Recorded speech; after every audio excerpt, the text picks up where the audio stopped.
నాదయింది. యేసుపాదం, ఈ విషయం మూడో కంటి వాడికి కూడా తెలియకూడదు. ఓకే?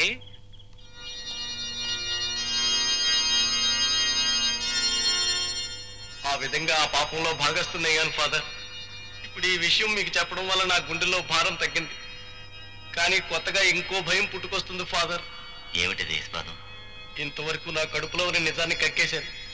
ఈ నిజం బయటికి పొక్కిందంటే నా ఉద్యోగం ఊడిపోతుంది, నా బ్రతికే నాశనం అయిపోతుంది father. Thank you my son. I'm very sorry.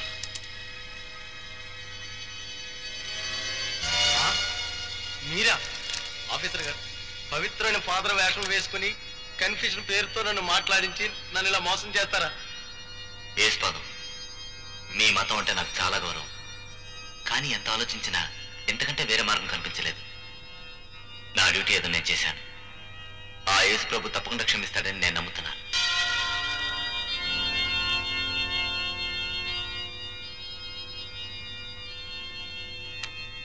కమాన్.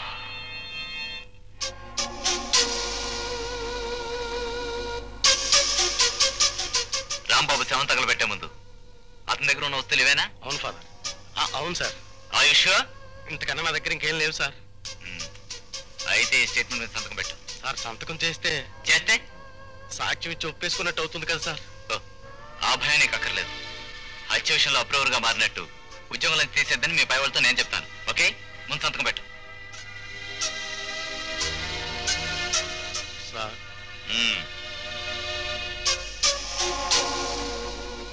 ఇక నన్ను వెళ్ళమంటారా సార్? తొందర ఎందుకు? ఈ రాత్రికి ఒక ముఖ్యమైన పని ఉంది. Please SIT down.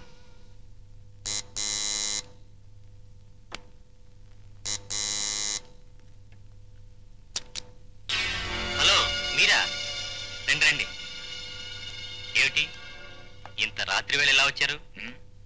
పోలీసులకి నేరస్తులకి వృత్తిరీత్యా పగలు రాత్రి తేడా ఉండదని మీకు బాగా తెలుసు అనుకుంటాను మిస్టర్ కిషోర్.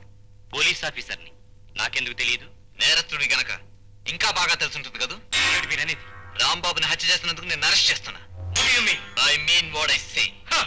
నేను ఒక రెస్పాన్సిబుల్ పోలీస్ ఆఫీసర్ని. నేను హత్య చేయడం ఏమిటి? చేసిన నేరాన్ని కాకి బట్టల వెనకాల దాచారనుకున్నా, కానీ నిజం నిప్పు లాంటిదని తెలుసుకోలేకపోయావు మిస్టర్ కిషోర్. మిస్టర్ విక్రమ్, మీరు క్రైమ్ బ్రాంచ్ ఆఫీసర్ అయినంత మాత్రాన అర్ధరాత్రి సాక్ష్యం లేకుండా నేరం మోపి నన్ను బెదిరించాలని చూస్తున్నారా? సాక్ష్యాలు కావాలా? డెఫినెట్లీ.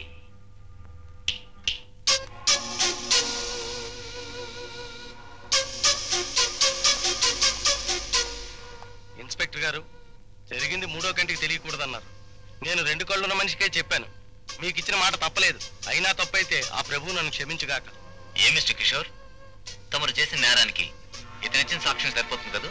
మిస్టర్ విక్రమ్, ఒకళ్ళు అరెస్ట్ చేసే ముందు పాటించాల్సిన ఫార్మాలిటీస్ తెలుసు కదా? ఓ, arrest వారంటేగా.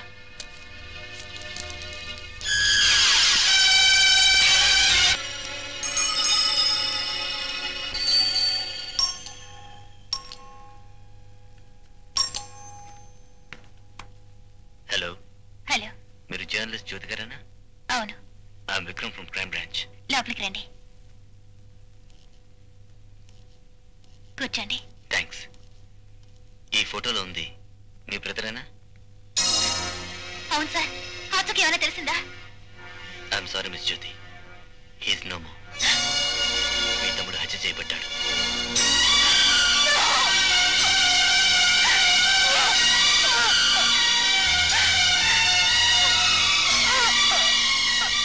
Jyothi garu, please please try to relax. మీరెంత బాధపడుతున్నారు నాకు తెలుసు. జరిగిందేదో జరిగిపోయింది. మీరు కాస్త కోఆపరేట్ చేస్తే మీ తమ్ముడు హత్యకి అసలు కారణం ఏంటో నేను తెలుసుకుంటాను. ఆఖరిసారిగా మీ తమ్ముడు ఎప్పుడు చూశారు చెప్తారా? 10వ తేదీ శుక్రవారం ఉదయం చూశాను. ఆ రోజున వెళ్ళేటప్పుడు మీతో ఏమైనా చెప్పాడా? వీడియో కెమెరా ఎవరికో ఇచ్చానని, అది తీసుకురావాలని వెళ్ళాడు. ఆ తర్వాత అతను చూడలేదా?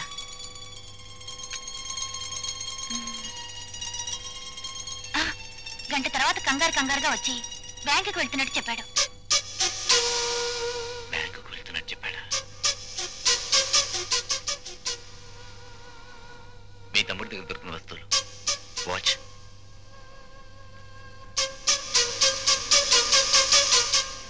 ఈ కీ దేంతో చెప్పగలరా? ఇది అలహాబాద్ బ్యాంక్ లో మా జాయింట్ లాకర్ కి. అయితే ఆ లాకర్ మీరు కూడా తెరవచ్చుగా? తెరవచ్చు, కానీ ఆ లాకర్ కి మా తమ్ముడిని చంపడానికి సంబంధం ఏంటో నాకు అర్థం కావడం లేదు. నా అనుమానం నిజమైతే ఆ లాకర్లో మీ బ్రదర్ హత్యకి సంబంధించిన అతి ముఖ్యమైన కారణం ఉండి తీరాలి.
రోజులైందిరా మనం ఈ హోటల్కి వచ్చి.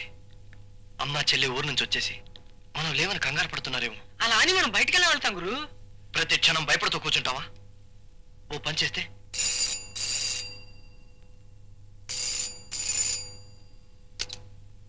హలో, జ్యోతి స్పీకింగ్.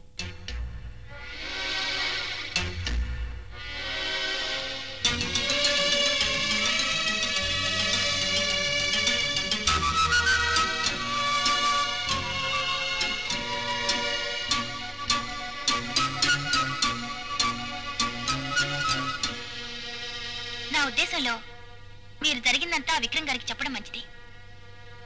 నేను కార్ తీసుకుని హోటల్కి వస్తాను, మన ఇద్దరం కలిసి ఆయన దగ్గరికి వెళ్దాం, సరేనా? అయితే పార్టీలో మీరు రామ్ కుమార్ ని డమ్మి బుల్లెట్స్ తో కాల్చారనమాట. అవును సార్, నాతో తమాషా అని చెప్పి అందరి చేత అది నిజమని నమ్మించారు. ఆ రామ్ కుమార్ ని డెఫినెట్ గా ఎక్కడో దాచారు. లలితాదేవి హత్య కేసు నుంచి అతన్ని రక్షించడానికి ఈ ప్లాన్ వేశారు. You may be right. Lalithadevi హత్య కేసులో చట్టం అతను పట్టుకుపోతున్నట్టు కనిపెట్టి నేను తెలివిగా ఉపయోగించుకుని అతను చనిపోయినట్టు లోకాన్ని నమ్మించారు. చూడు మిస్టర్ రవి, నిన్ను ఎరికించిన బెనర్జీల్లో ఎక్కడో తెలుసా? తెలుసు. ఒకవేళ రామ్ కుమారు ఆ ఇంట్లో అతన్ని దాచుండడానికి ఛాన్స్ లేదు, ఎందుకంటే ఆ ఇల్లు నాకు తెలుసు కనుక. ఆ ఇంటికి వెళ్తే ఏవైనా కొన్ని ఆధారాలు తెలుసుకోవచ్చు.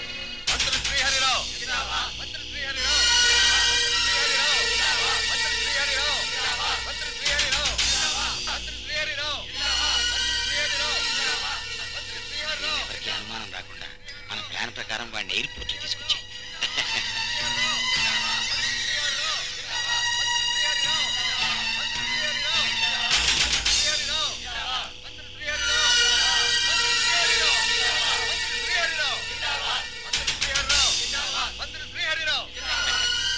మీ అండదండలే నాకు కొండంత బలం.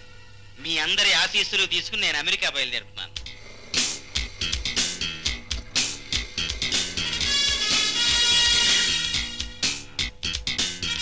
రవి, ముందున వెళ్ళు.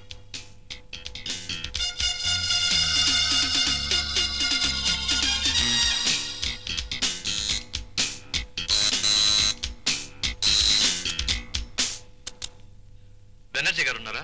మీరెవరండి? నేను ఆయన ఫ్రెండ్ని. ఆయన అర్జెంట్ పని మీద ఊరెళ్ళారండి. ఎప్పుడు వస్తారు? తెలీదండి.